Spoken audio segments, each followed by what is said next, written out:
Assalamualaikum. Welcome back to my channel Nafis Vlog. இன்னைக்கு நம்ம ரொம்ப நாள் கழிச்சு இல்ல ரொம்ப மந்த் கழிச்சு வாய்ஸ் கொடுக்குறோம் வீடியோக்கு. ஆமாம் தானே. இனிமேல் நம்ம வீடியோக்கெலாம் வாய்ஸ் கொடுக்கலாமா இல்லைனா சாங்கே போடலாமான்னு மறக்காம கமெண்ட் பண்ணிடுங்க. நேற்று மீலாடி நபி அப்படிங்கிறதுனால ஸ்கூல் லீவுங்கிறதுனால மாமா வீட்டில் வந்து லஞ்சுக்கு பிளான் பண்ணியிருந்தாங்க. லஞ்சுக்கு என்னென்ன பண்ணோம் அப்படின்னா ஃபிஷ் தான் ப்ரிப்பேர் பண்ணிடலான்னாங்க. நாட்டு மீன் அப்படின்னாலும் எனக்கு ரொம்ப ஃபேவரட். என்னை மாதிரி நாட்டு மீனில் வரை அரைச்சிருந்தீங்கன்னா கமெண்ட்டில் ஃபிஷ்ஷுன்னு கமெண்ட் பண்ணிட்டு போயிருங்க.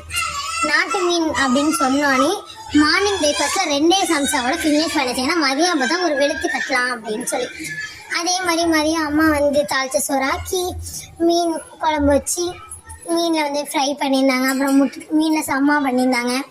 அப்புறம் ஃபைனலாக வந்து மீனோட எக்கில் வந்து பொரியல் மாதிரி பண்ணியிருந்தாங்க. எல்லாத்தையும் வச்சு வாழை இலையை விரித்து அது எல்லாத்தையும் வச்சு சாப்பிடும் போதே ஒரு ஃபுல் சாட்டிஸ்ஃபேக்ஷன்.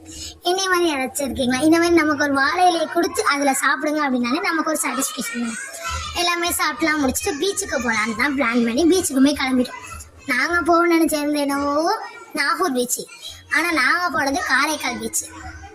நாகூர் பீச்சுக்கு தான் வண்டியெல்லாம் விட்டு போயிட்டோம். ஆனால் மீலாடி நம்பி அப்படிங்கிறனால நாகூரில் வந்து 6 மணிக்கு மேலே தான் அந்த பக்கம் கேட் ஓப்பன் பண்ணுவேன் அப்படின்னு சொல்லிட்டாங்க. அதோட அப்படியே வண்டியை திருப்பி விடுங்க நான் காரைக்கால் பீச்சுக்கு நேராக காரைக்கால் பீச்சுக்கு இப்போ தக்கணும் குளிச்சிட்டோம். காரைக்காலில் போயிட்டு ஆலிக்கு அஃபினாலாம் வந்து நல்லா என்ஜாய் பண்ணி விளாண்டுட்டு இருந்தாங்க. நாங்கள் எல்லாமே வந்து மணலில் உட்காந்து ஃபோட்டோ ஷூட்லாம் பண்ணிகிட்டு இருந்தோம். சும்மா ஃபோட்டோஸ்லாம் எடுத்துக்கிட்டு வீடியோஸ்லாம் எடுத்துக்கிட்டு இருந்தோம். அப்புறம் வந்து எல்லாமே பண்ணிட்டு நம்ம எங்கே போனாலும் நமக்கு முக்கியம் டீ. என்னை எங்கே இடத்துக்கு வேணாலும் கொடுங்க, நான் டீ வாங்கி கொடுங்கன்னு சொல்கிறேன். என்னையும் ஒரு டீயில் வச்சு அரைச்சிங்கன்னா கமெண்டில் டீன்னு பண்ணிட்டு போயிடுங்க. டீ வாங்கி குடிச்சிட்டு அப்புறம் பீச்செல்லாம் ஃபோட்டோஸ்லாம் எடுத்துகிட்டு இருந்தேன். அந்த பீச்சோட அந்த அலை வரதுலாம் அழகாச்சு அதெல்லாம் ஃபோட்டோ எடுத்துகிட்டு இருந்தேன். அப்புறம் பஞ்சு மிட்டாய் ரொம்ப நாள் கழித்து பஞ்சு மிட்டாய் சாப்பிட்ற மாதிரி இருந்துச்சு. அதில் பஞ்சு மிட்டாயுமே வாங்கி சாப்பிட்டுக்கிட்டு இருந்தோம். பீச் அப்படிங்கிற இடத்துக்கு நம்ம போனாலே மோஸ்ட் ஆஃப் பேர் வந்து ஐஸ்கிரீமுக்காக தான் போவேன். நான் அப்படி தான்ப்பா, எனக்குலாம் ஐஸ்கிரீம் தான். அதே மாதிரி ஐஸ்கிரீம் சாப்பிட்டு வீட்டுக்கு கிளம்பியாச்சு. இந்த வீடியோ உங்களுக்கு பிடிச்சிருந்தா